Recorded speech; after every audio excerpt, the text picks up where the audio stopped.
सध्या माझी खूप माणसं माझ्यावरती नाराज आहेत, कारण की जवळपास 1.5 महिना मी कोणालाच भेटले नव्हते. मग असं अचानक भेटून सगळ्यांना सरप्राईज दिलं. तसं गावीच होते, पण असा सगळ्यांनी मला फील करून दिला जसं काय मी परदेशात गेलेले.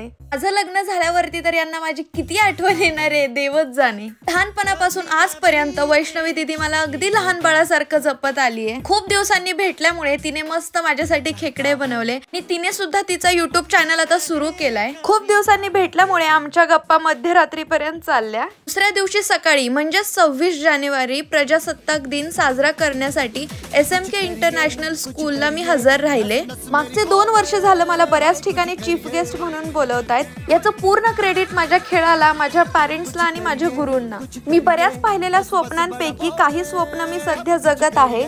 शाळेमध्ये ध्वजारोहण केलं. मला खूप अभिमान आहे की मी एक भारतीय नागरिक आहे आणि तुम्हाला सर्वांना सुद्धा नक्कीच असला पाहिजे.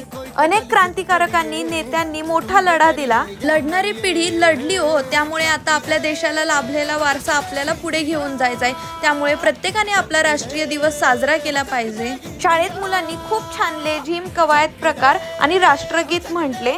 त्यानंतर त्यांचं प्राइज डिस्ट्रीब्युशन झालं. मी तरी यावर्षी प्रजासत्ताक दिन फार छान साजरा केला. तुम्ही कसा केला?